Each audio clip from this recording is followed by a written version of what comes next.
Iniciamos o debate no podcast Brasil em Debate, onde nós vamos estar entrevistando sociedade civil, membros da sociedade civil, de governo, etc., em temas que são importantes para o Brasil. Comigo está João Henrique Rummel, o diretor de planejamento político do Instituto, e o nosso convidado hoje, Paulo Cavalcante, que é o presidente da Associação Baiana de Comércio.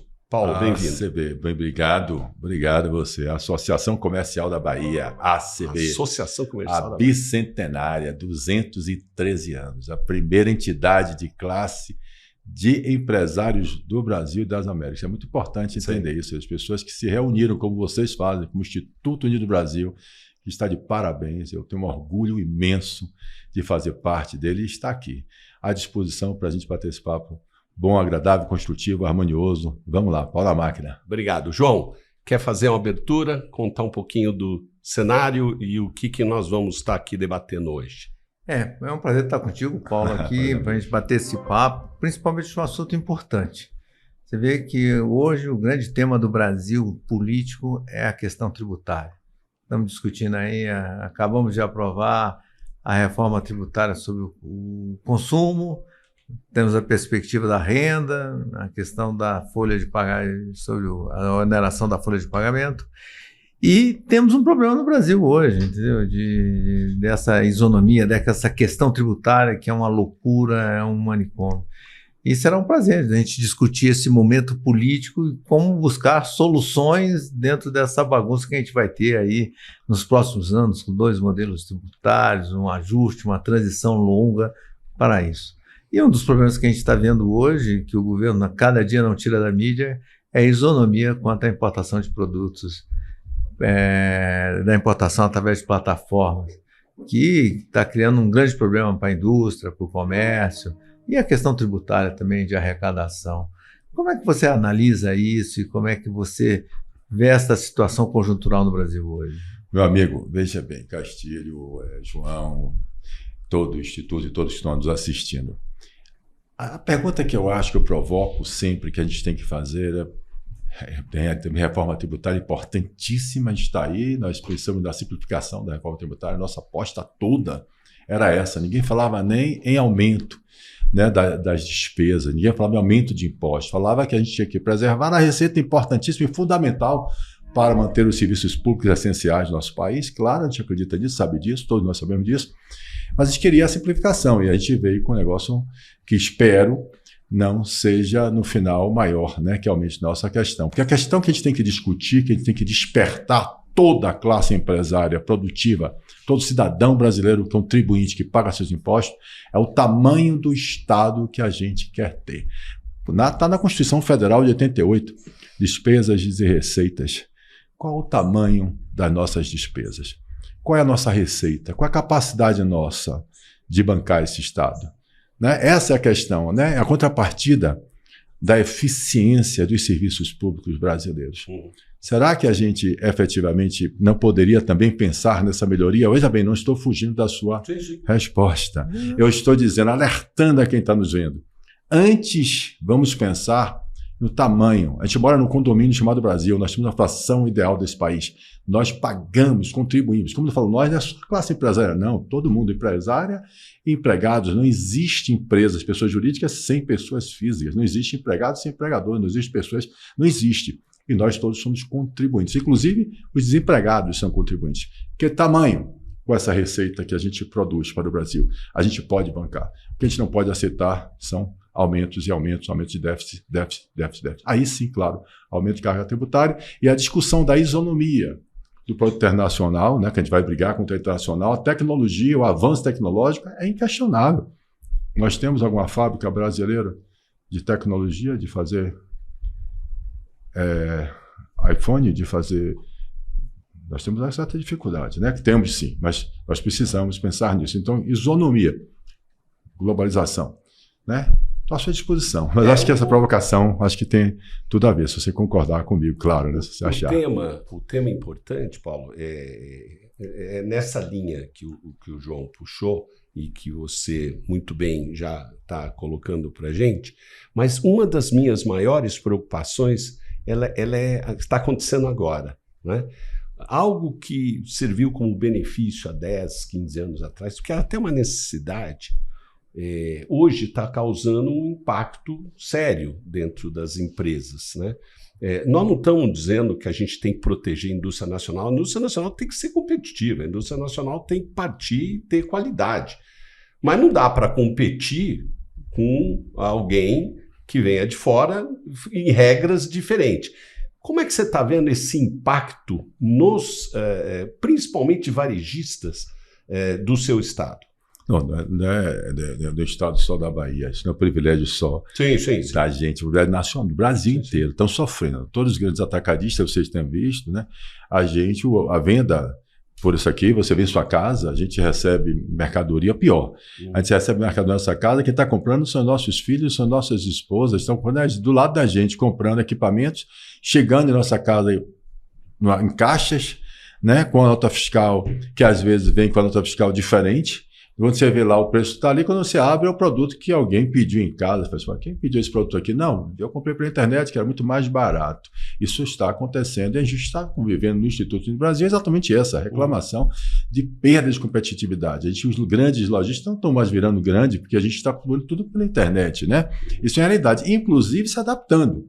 Empresários, né, como eu digo sempre, eles vão se adaptar. Nós vamos sobreviver. Mas quando você falou do custo do Brasil, nós temos que falar de impostos. Nós temos que falar de competitividade. Nós temos que falar que para a gente desenvolver a nossa capacidade, inclusive tecnológica também, a gente precisa, não tem jeito. O Brasil, Castilho, João, é um país muito rico. Então é grande demais. Agora, a gestão pública pode sim quebrar ele. Porque não é a gente que vai quebrar. Se largar o Brasil sozinho, sem nada, a gente vai dar um jeito. Claro que a gente quer segurança. Óbvio, eu não estou... Veja bem, deixar bem claro. É indispensável os serviços públicos. É indispensável o Estado. Ninguém está falando o contrário disso aqui. Ninguém está dizendo aqui, o cara está liberal, pensando em liberal. Vamos dizer logo que a gente é liberal porque a gente pensa numa questão normal, que a gente assumir as nossas responsabilidades.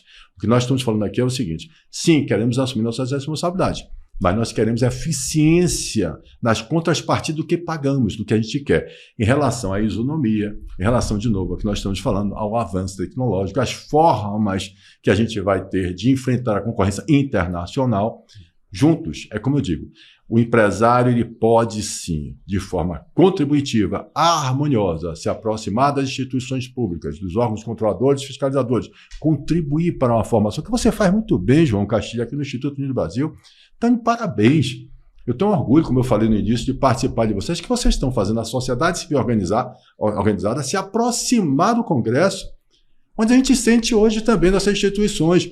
Não pode existir o que está acontecendo. O Executivo pressiona o Legislativo tentando tocar o barco, e vocês estão trabalhando muito, e nós estamos trabalhando, para municiar, João. Né? O que você faz com aquela categoria, vai lá e gasta, investe, que a gente precisa acreditar no Instituto do Brasil, a gente precisa trazer mais associados. O empresário brasileiro precisa vir apoiar esse movimento, precisa entender a importância de estar aqui junto com vocês, junto conosco. Tá? Então isso é muito importante para a gente entender isso. Porque, veja bem, não adianta ficar só reclamando no grupo do WhatsApp, só reclamando e não faz nada. Não adianta não descer para a reunião de condomínio. Nossa cultura não sequer participar de reunião de condomínio tem que mudar. Nós temos que participar, nós temos que vir aqui apoiar o Instituto Unido do Brasil. É assim que a gente vai mudar, é assim que a gente vai fazer, vai contribuir com o Estado. É o que nós queremos, contribuir com o nosso Estado para que a gente seja competitivo internacionalmente. Bem, Paulo, você colocou esse ponto interessante, a participação do Estado, e principalmente o que é o Estado e a eficiência do Estado. Olha só, nessa questão tem duas críticas, certo? Mudar a legislação ou fortalecer a fiscalização, ou arranjar modelos modernos de fiscalização, que é o seguinte, tem muito desvio de conduta. Certo? Então, esse desvio de conduta também tem uma má fiscalização. Então, eu tenho um má processo de fiscalização disso, o tamanho de Estado disso. Como você vê esta questão? Até mesmo como é que a gente pode cobrar que isso seja mais eficiente? Porque é muito fácil a Receita colocar assim, não fiscalizamos, é isonomia, mas se não tiver fiscalização, vai ter isonomia? Boa. Pergunta espetacular, João. Você realmente é um craque. Eu só quero aproveitar que muitas coisas a gente pergunta aqui. Ó. Isso aí. E aí? Isso é da minha conta, reflexões sobre a consciência cidadã participativa transformadora. Aqui é uma bula, tá? Para empresário, para cidadão brasileiro que quer tocar o barco. Está à disposição, inclusive, aproveita aqui e diz assim, gratuitamente, ligou para cá, acompanhou o canal do meu querido YouTube, botou aqui, disse eu quero receber um exemplar gratuito, a gente manda entregar. Perfeito. Já está prometido, garantido, pau na máquina. Vamos lá, a resposta. Veja bem, vocês conhecem um pouco da minha história, sabe que eu estou na Associação Comercial da Bahia também, sabe que eu tenho a Fundação Paulo Cavalcante e que eu queria o Movimento Via Cidadã, né? Que acompanha, que você vai ver o Movimento de Cidadania, de conhecer pilares de autoestima cidadã. E tem uma questão da informalidade. Eu tomei um susto, eu sou também conselheiro do Sebrae da Bahia também, e tomei um susto no conselho quando o IBGE disse que 54,7% dos postos de trabalho do estado da Bahia são informais. 50% do Brasil informal. Então, o que você me perguntou? Fiscalizar quem? Né? Fiscalizar os formais, cobrar os informais, reforma administrativa, reforma tributária para os formais, e um Brasil que a gente chama, né, e que tem metade dos postos de trabalho trabalhando aí na informalidade. A gente sabe o que acontece, a gente sabe que é informal, a gente sabe que as pessoas não estão pagando os impostos. Você me perguntou o que é que a gente tem que fazer. E eu vou lhe responder. É o que nós estamos buscando fazer. Acolher o empresário raiz. Acolhimento. A gente tem que trazer para o nosso lado, nós, associações de classe empresário, toda a classe produtiva do Brasil. Precisa começar a acolher o informal da sua atividade. O informal do comércio, o informal da agricultura, o informal da indústria. O que é informal? É trazer acolhimento, porque o que acontece é que muitos desses empresários raízes, assim como eu, assim como muitos que estão assistindo e vão assistir aqui, começaram com a história muito parecida com a minha. Né? Filho de caminhão, vendendo verdura, catando latinha, e viram grandes empresários. Empresário raiz tem o direito de brotar e frutificar. E é diferente. Ah, Paulo, mas não tem um Sebrae para fazer isso? Eu estou falando de acolhimento. Ah, mas tem um assistencialismo, eu estou falando de acolhimento. Ah, mas tem o BNB, os bancos emprestando dinheiro aos informais, eu estou falando de acolhimento. Não estou falando de dar o peixe, que é o assistencialismo. Não estou falando de dar a vara para o cara pescar, que é o banco financiando o informal. Não estou falando de ensinar a pescar, que é a capacitação. É mais do que isso. Nós precisamos acolher ele, trazer associações, nós precisamos trazer mais empresários, nós precisamos ser mais do que 50%, 60%, 70% de formais. Quanto mais gente na formalidade, mais pessoas podem contribuir com esse condomínio, nossos impostos podem baixar. Mas com a nossa participação, o que mais pode fazer por esse país são nós que menos precisamos de saúde pública, educação pública, segurança pública. Não é o que a gente fala? Não é o que a gente está colocando aqui, aquela pergunta que você fez, João, até um pouco antes aqui, conversando antes de começar, perguntando aqui ao pessoal que está aqui nos apoiando, você diz assim, se você recebesse um dinheiro, se você quiser repetir, é até interessante. Você... Não, já vai para a mídia nacional, João. Já é proposta nova. Não, olha só, a discussão que a gente está fazendo hoje, tá certo? Olha, a gente está discutindo o que o governo arrecada. E a gente precisa discutir o que ele gasta. É isso aí. E outra coisa, qualquer empresa para sobreviver e a gente selecionar o que a gente tem que saber a qualidade. Boa. Será que o serviço, a qualidade do serviço público que eu pago impositivamente está boa? Tá certo? Então é o seguinte, a pergunta que eu faço é o seguinte, a provocação que eu faço, quais são os 3 principais serviços que eu pago imposto? Eu quero ter educação, eu quero ter saúde e eu quero ter segurança. São os pilares do orçamento. Claro, são os pilares, são onde mais contrato gente, é onde eu tenho uma maior quantidade de pessoas dentro desse processo. A pergunta é, esse serviço está sendo bem prestado? Pois é, aqui você perguntou aqui, não está dizendo? Os meninos estão dizendo assim, não, eu botaria na escola exatamente, particular, eu não confiaria no SUS, eu queria morar num apartamento então, onde tivesse segurança. A pergunta que eu fiz é o seguinte, se eu pegar todo o recurso que o município gasta com educação, dividisse por aluno e desse o dinheiro para o pai, você, pai, colocaria o dinheiro na escola pública ou na escola privada? Se eu pegasse todo o dinheiro que eu gasto com saúde, eu não vou acrescentar nada. Mas carimbado, né? Carimbado. Tá certo? Carimbado, governo, você não vai tirar mais nada do seu bolso, tá? O seu cidadão não vai tirar nenhum. Você vai botar no SUS ou você vai botar num plano de saúde? Você pega o dinheiro de segurança para sua proteção, você prefere botar esse dinheiro, você está dentro de um condomínio fechado ou você morar numa área aberta? Essa é a pergunta, porque é o seguinte, nós temos que questionar a qualidade. Será que meu dinheiro está sendo bem gasto nesse processo?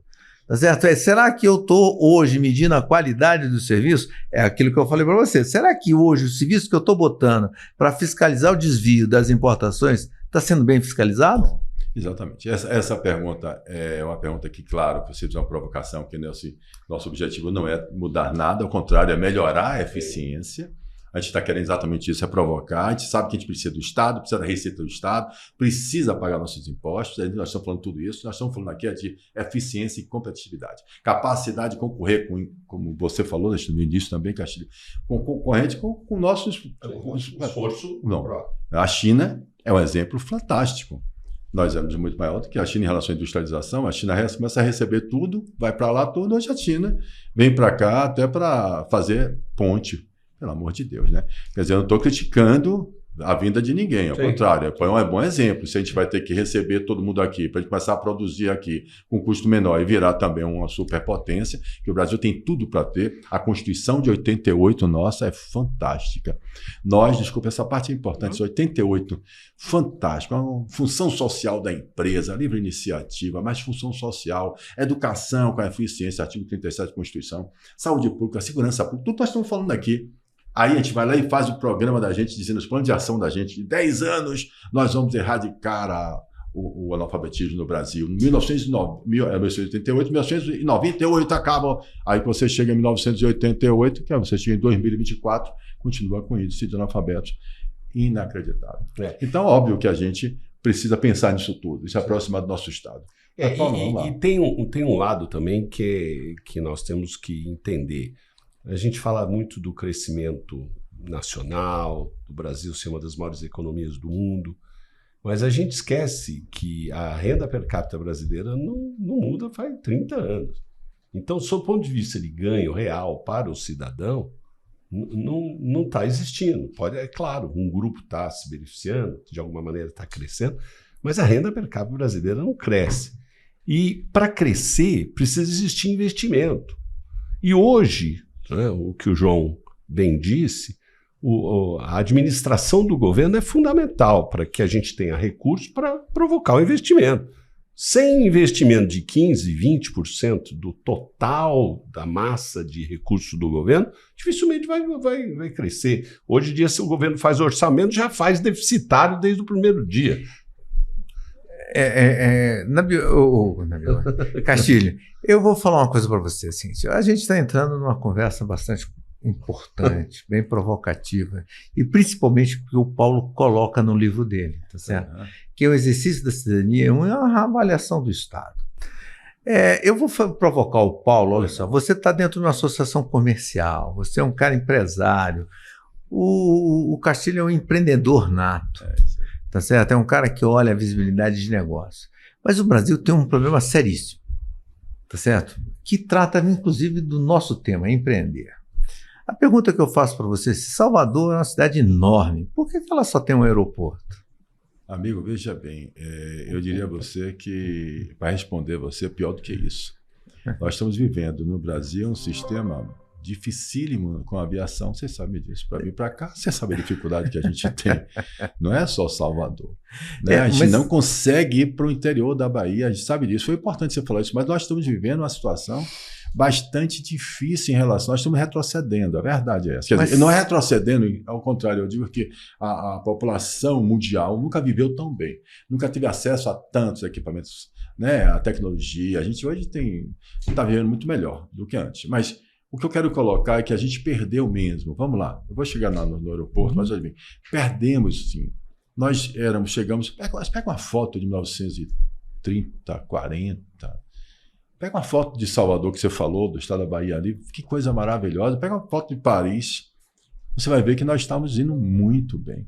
Né? Tem até estudos mostrando, a gente estava evoluindo bastante, de repente a gente desandou. Né? A culpa é somente do Estado. ou a culpa também foi de nós empreendedores, nós empresários, que não exercitamos a democracia participativa, que está lá na nossa Constituição. A Constituição Federal Brasileira prevê a representativa, mas prevê também a participativa. A gente, como eu disse a você, a gente sequer quer participar de reuniões de associações de classe empresárias, de institutos, de provocações como essa cidadã, de cidadania, que é importantíssima para a transformação do nosso país. A gente acha que já faz demais, porque pagamos impostos, porque é verdade. Qual é a função social da empresa? Porque nós temos uma lei especial de recuperação, porque nós pagamos imposto, né? Porque nós geramos emprego, porque nós damos desenvolvimento econômico, porque a gente cria bem-estar social, está lá escrito. Mas só isso não foi suficiente. Nós precisamos doar mais. Paulo, eu vou te cortar e, Castilho, só complementar o seguinte. Por que eu te fiz essa pergunta? Porque é o seguinte, o grande problema hoje no Brasil é que o Estado hoje, além dele ficar forte, ele impede o empreendedor. Porque se eu quiser construir outro aeroporto para competir com o que está lá, eu preciso de autorização do Estado. Eu preciso de uma máquina gigantesca. Será que é necessário o tamanho dessa máquina para me autorizar eu construir um outro aeroporto? O dinheiro é meu. Se eu quero rasgar ele, eu rasgo. Agora, se eu quiser fazer um investimento, gerar emprego, gerar novas oportunidades, fazer uma competição de preço, eu não posso. Perfeito. Tá certo? Porque a nossa Constituição Cidadã achou que o Estado era muito forte e cria esse tamanho. Será que eu não falo que a gente não precisa do Estado, porque eu preciso de alguém que fiscalize, porque eu não tenho condição de fiscalizar. Mas eu preciso de autorização para fazer tudo? Não, concordo. Eu preciso de autorização. Então é o seguinte, olha só como é que eu falo o seguinte. Se a gente está importando hoje da China, tá certo? É porque lá é mais barato. Por que lá é mais barato? É isso aí. Porque lá o cara vai fazer uma fábrica, porque o Estado é sócio, mas ele não precisa de autorização, tá certo? E lá a mão de obra fica barata, tá certo? Mas o mais importante é o tamanho do Estado, é a facilitação disso. O que eu estou colocando é o seguinte, hoje, para isso, a gente tem que criar essa situação. Discutir não o fim do Estado, mas qualidade do serviço e o custo que o Estado está fazendo para a gente. Pronto, esse é o tamanho dele. Que é isso é exercer cidadania. Eu quero só completar, as perguntas importantíssima, mas eu queria completar também no nosso foco com a discussão sobre tributação. Nós temos hoje aqui no Brasil uma série de regras impostas pelo Estado para a produção nacional. Tem o Inmetro, tem um instituto que vê isso, tem um instituto que vê aquilo, tem um instituto que nos avalia por alguma coisa, podemos ser punidos. Em contrapartida, a indústria que vem de fora assume essa responsabilidade como deveria ser. Eu sou responsável, se tiver algum problema eu vou pagar por isso. Né? Você não acha que isso, além de tudo, é uma discriminação com relação à indústria nacional, quando você pode importar produtos sem nenhuma regra e aqui dentro todo mundo tem milhões de regras? Excelente reflexão, gostei muito. É exatamente isso. Isso ocorre mesmo, nessa questão mesmo. A gente, para fazer um brinquedo aqui, tem que verificar qual é o tipo do pigmento, se aquele negócio é uma fiscalização para tudo. Para você abrir um frigorífico aqui, para você fazer bater um bode no interior, você tem que ter, você é tudo fiscalizado para tudo. E, no entanto, você traz produtos, engraçado, produtos que eu estava até passando outro dia para comprar um negócio, passando perto na rua, né, ia levar uma questão de um brinquedinho para ver minha neta que tinha feito uma cirurgia, meu neto também. Aí chegou lá um negócio de um soldadinho assim de R$1,70. Eu fiquei impressionado, porque eu disse, bom, peraí, eu tenho um polietileno aqui, eu tenho um pigmento aqui, eu tenho um saco que está embalando isso aqui. Como é que esse cara consegue vender a R$1,70? Produto chinês. Então a gente vê o que é que está acontecendo. Aquele brinquedo passou por todas as exigências que a gente passa quando vai vender o nosso aqui. Perfeito, sua pergunta. Mas é exatamente isso. Nós estamos indo na mesma linha. É isso. Isonomia não é só a isonomia, a questão do. Muito bem. Você estendeu a isonomia. Assim, não é só a questão percentual, não. Além do percentual, e o meu custo, como você colocou, da fiscalização, e o que eu tenho, minhas limitações, por que eu tenho que ser tão travado? A ponte que o pessoal construiu lá na Santa Catarina, não foi? Caiu uma ponte lá, e o pessoal juntou e construiu a sua própria ponte. O pessoal vai aqui, se você entender, na Bahia, onde é meu estado, eu estou lá, Barreiras. né? Faz suas próprias estradas, ajuda a Secretaria de Segurança Pública comprando carros e para botar para fiscalizar também os roubos das suas fazendas e tudo mais. Essas são questões, efetivamente, em que a gente pode, sim, contribuir mais, você está certo, mas são coisas delicadas que a gente precisa estar próximo do nosso governo. Porque a gente ouve também, você já ouviu isso, eu tenho até um deputado nosso lá da Frente Parlamentar da Bahia, do estado da Bahia, Eduardo Salles, que ele diz assim, gente, pelo amor de Deus, eu não vou saber onde o seu calo aperta, que é até o nome também do podcast que a gente vai fazer lá na Bahia. Onde o seu calo aperta? Eu tenho que saber onde o seu calo aperta, o que vocês fazem aqui. Vocês vêm e mostram. Vocês estão aqui fazendo isso tudo terça-feira. Vou elogiar de novo.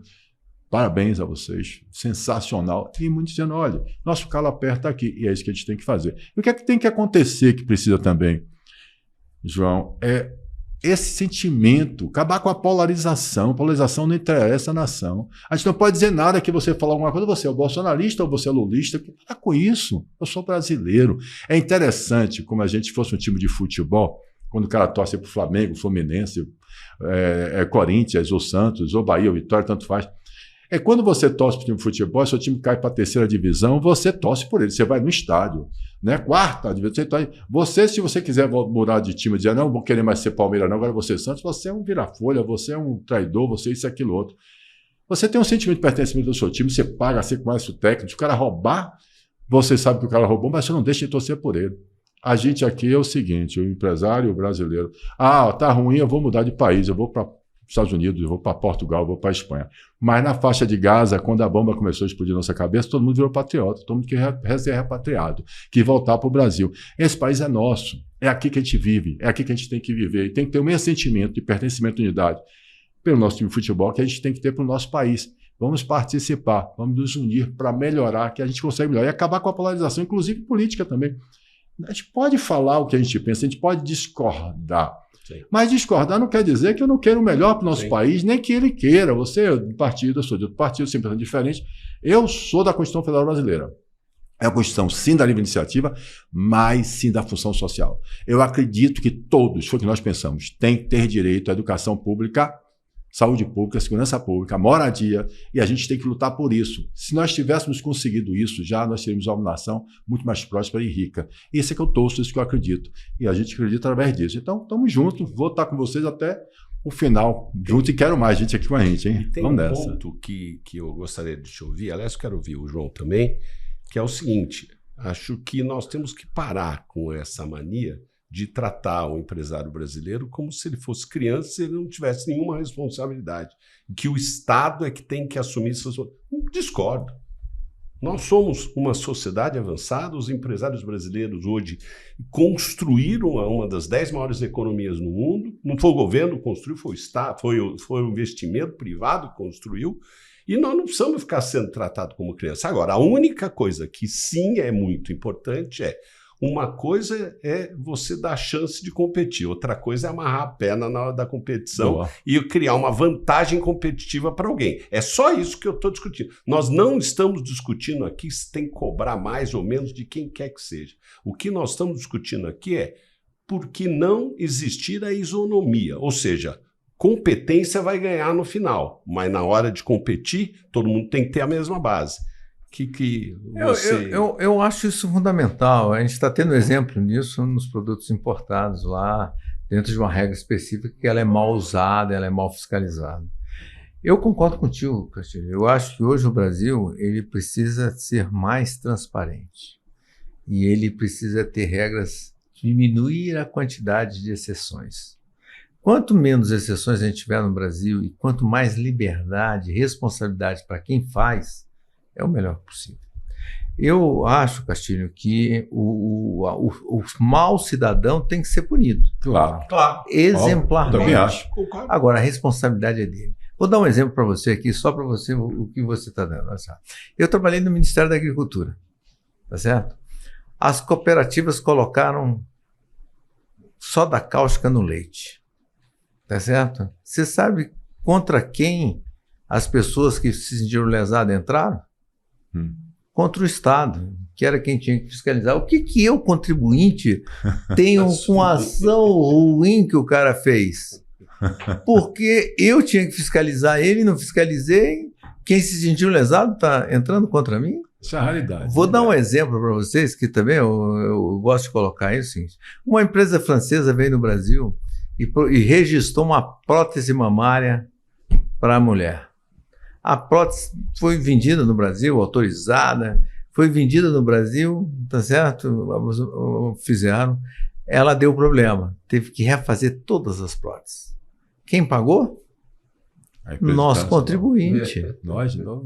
Porque quem foi que deu autorização? Falou que ela era boa, que ela era competente? O Estado. O Estado assinou um cheque branco para mim, para você, para qualquer contribuinte. Você quer assinar esse cheque em branco?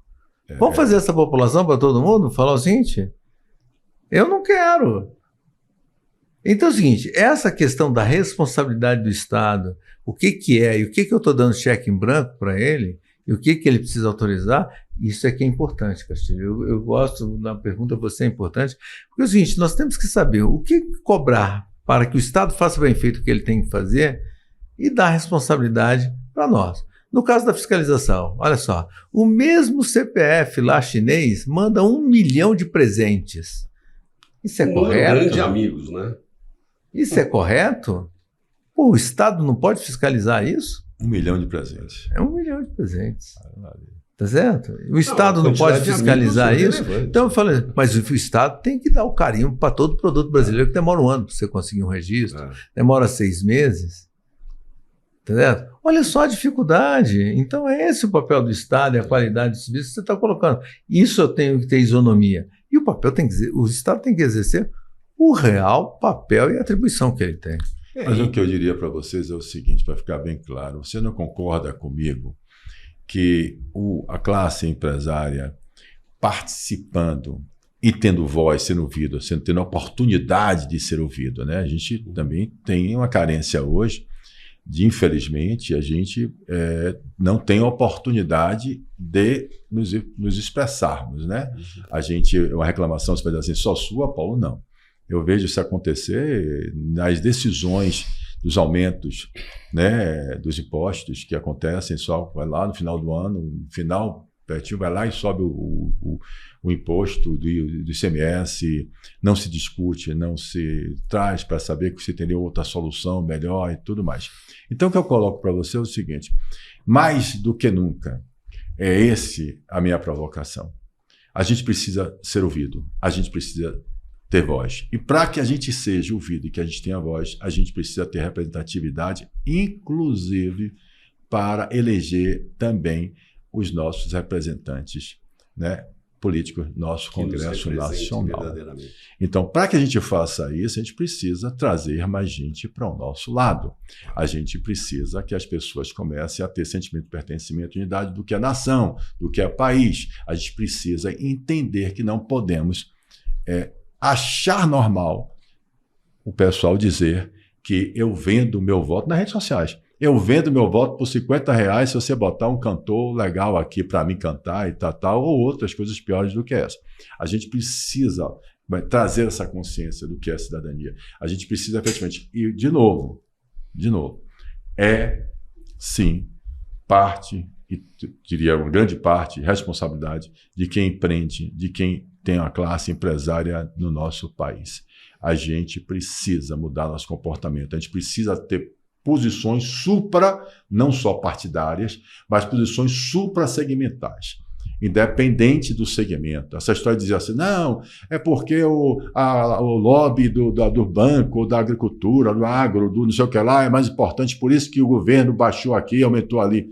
Nós temos que discutir o tamanho da nossa despesa. Enquanto isso não acontecer, não adianta ficar querendo tirar um do outro para botar no outro, que a gente não pode pagar, não aguenta pagar. O governo não pode continuar subindo as suas despesas como eles querem, e a gente assumindo déficit aqui, e aumenta o déficit, querendo doar mais, fazer aquilo com o dinheiro da gente e do próprio contribuinte. Este é o alerta que a gente não pode deixar de fazer. Discutir as particularidades são importantíssimas, e vamos discutir sim. Participar e discutir a reforma tributária, fantástico, estamos aqui, tanto é que fazemos parte de hoje do que nós estamos aqui decidindo os nossos CTs de trabalho, né, os grupos de trabalho, para estarmos fazendo isso. Vamos fazer, mas o que eu estou chamando a atenção é que vamos alertar. Empresário, líder empresarial, vamos alertar. Precisamos participar. Venham para cá, participe. O Instituto Dani Brasil está de porta aberta para cada um de vocês. Paulo Amarca. Bom, Paulo, primeiro, isso é um momento importante, esse fórum de debate, o Brasil em Debate, é importante exatamente para levar essa posição e para deixar claro para a sociedade muito mais do que só temas de discussão de coisas pequenas.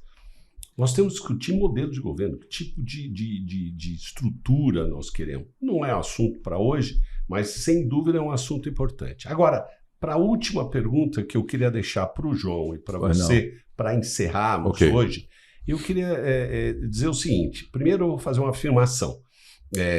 Eu sou favorável às plataformas internacionais em operarem com produtos importados. Acho isso fundamental. Claro. Mesmo porque é aquilo que você disse no começo. Nós não temos toda a tecnologia do mundo. Exatamente. Nós podemos buscar, nós podemos desenvolver, nós podemos investir. E aí é um trabalho de longo prazo. Então, é importante trazer para a população o que tem mais de moderno no mundo, sem dúvida. Mas, obviamente, sob regras que todo mundo tenha uma competição da mesma base. A minha última pergunta para vocês.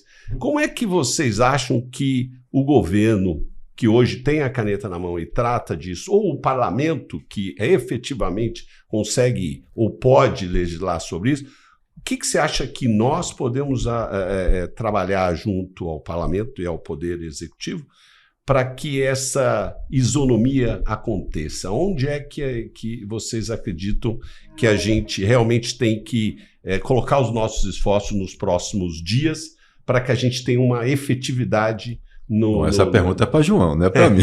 João que é o craque disso aqui. Mas você tem a percepção do... Primeiro, João me deu uma linha aí, que aí na linha sua linha eu posso responder, Castilho. Olha só, Castilho, eu acho que nós estamos o Brasil, a nossa democracia é nova, tá certo? Então, se você colocar, nós temos aí 30 e poucos anos de democracia. 35 anos, por exemplo, vai fazer 36.